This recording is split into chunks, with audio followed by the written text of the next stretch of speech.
What is going on, people? Dr. Scott here. Welcome to Coffee with Dr. Scott. We had a great week on the show this week.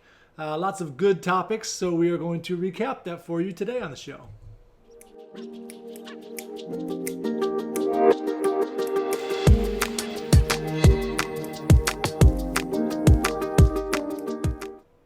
All right, good morning. Thank you for stopping in and checking me out today. I appreciate all the viewerships. I appreciate the thumbs ups. Make sure you hit a couple of those. Go ahead and pound on them right now. Let me know that you like the show, and also answer the question of the day, which is, what is your biggest pet peeve? Now, this is a question I remember running years ago, 3-4 years ago. It was probably one of the funnest questions of the days that we had. So share your pet peeve with me below, whatever that might be. Mine has always been, getting some stuff set up here, people who drive through the grocery store, Target, the mall parking lot, and just like right through the middle. They don't go down the lanes and turn around and come back up, but they just cut right through. Our particular grocery store over here, my local grocery store, you enter from one corner and the door is on the other corner. So people come in through this entrance and then just go diagonally across to get the spot. Definitely a big pet peeve of mine. So what is your pet peeve? What just really grates you? When we ran this a few years ago, there was a lot of spousal complaints. I was going to say don't do that today, but no, go ahead and do that. Let's have some fun with it. What is your biggest pet peeve, whether it's around the house or out in public? What really kind of gets under your skin? For me, again, it is that people just not feeling what I feel are the rules that we agreed upon, right? Those lines mean something. And when someone, especially when there's like two cars parked here like this, and someone comes through and squeezes through there just so that they don't have to drive an extra 50 feet to turn around and come back the right way. And then you're walking up that way or you're driving that way and they come out of nowhere because they don't belong there in the first place. Those are the things that get me. That's my pet peeve. So having said that, getting all irritated now, let's see here. What was our shows about this week? We had first day, Monday, we were on our 14 Secrets of High Performance Chiropractors. Which I have been getting some fantastic feedback from chiropractors about. And this week we worked on choose a different set of risks, which is a good one just in the sense that the big takeaway I want you to get here is that you're always risking something. And you have to choose between the risk of being content, of accepting the status quo, of accepting what you have and never going after what you want. And that risk is very real in the fact that you'll never be able to attain those things if you don't take action on them, versus the risk of taking action, excuse me, and maybe having some failures in your life and realizing that those failures are a chance to learn and a chance to grow in eventually, potentially getting what you want out of life. So you got to choose that risk. My advice is choose the risk of taking action, of going after what you want with everything you have, accepting a few failures along the way, but never being content or accepting that status quo, that mediocrity that you know you want to get out of. So that was Monday's show. Let's see. 5 was the number I just pushed, and that was what was in my brain in order to get that little thing right there to pop up. Anyway, so Tuesday was creating your own personal success morning ritual. And really just wasn't so much about creating it. It was an assignment for you to create your personal morning success ritual over the next week. And in fact, after the show, I had a few ideas for myself. So a couple things that I want to change and tweak in my own success ritual that I think will go along, because I caused myself to think about some things that are important. But that is what's important about your personal morning success ritual is during that time of day, we're in our highest state of awareness that I talked about a couple weeks ago. We also have the most willpower early in the day before people and things start kind of ticking away at us, and we start losing some of that willpower over the course of the day. So that morning time is when we have our best opportunity to start a new habit. So take advantage of that and list out the things that are most important to you, things that have to get done in the course of the day. And again, I say have to. They're not urgent things. They're important things. So whether it be exercise or good nutrition or how you start your day, I want you to list those things out before next week. And then next week, we're going to talk about some of the distractions to it and kind of bring it back around for you. So that was an assignment, but again, it was based on the fact that we all only have so much willpower in the course of a day. Use it for what's most important for you. Use it early in the morning to get the important things done. Let's see, my boy Dax is hopping up on the chair there. Oh yeah, you know what, that that should have been the question of the day. We finally got the family photos up. You really can't see it, but there's a chalkboard over there. Again, for those of you new to the show, Car Launch headquarters burned down in November. That was my garage.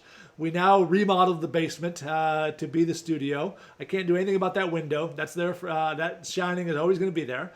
But we do have the chalkboard over there, which I'll start using here in a couple weeks. We finally got the family photos up. What should go there? I used to have that big old picture of Hulk, which a lot of people, I got love or hate comments about it.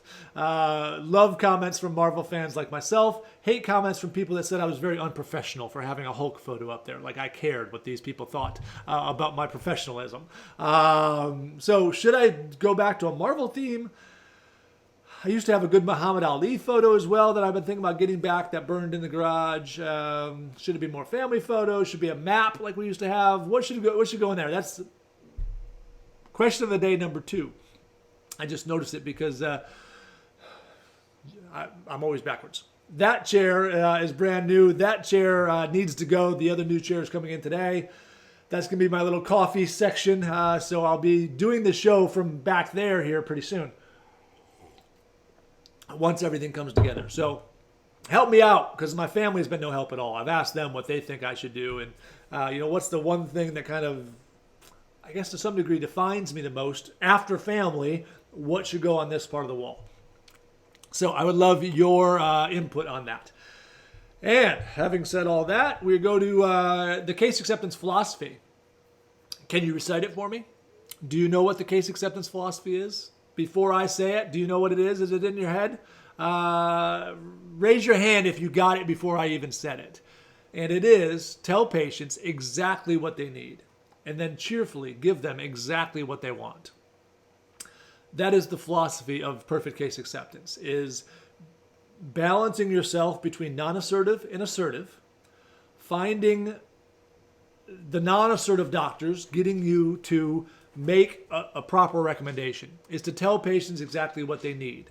And this is based on your own clinical expertise. I can't tell you what a perfect recommendation is, because you're all different, and that's great. That's one of the things that's great about chiropractic, and I'll never try to change somebody there. But when I go in to do evaluations on tour, which, by the way, I'm back out on virtual tour right now, so if you want me to evaluate your practice, just hit me up. I used to travel state to state and do tours in office. Obviously, I can't do that right now with COVID going on. So I'm doing them virtually. You give me a video tour of your office, and then we sit down on video chat, and we discuss what's going on with your practice, go over your stats, all that kind of stuff. So if you're interested, hit me up. Anyways, when I was traveling around on tour, and I would sit down with a doctor, and I would ask them, if you remove time or money, how much care does an average patient need? Their answer was always far above what they actually recommended. Not always. For non-assertive doctors, it was that way.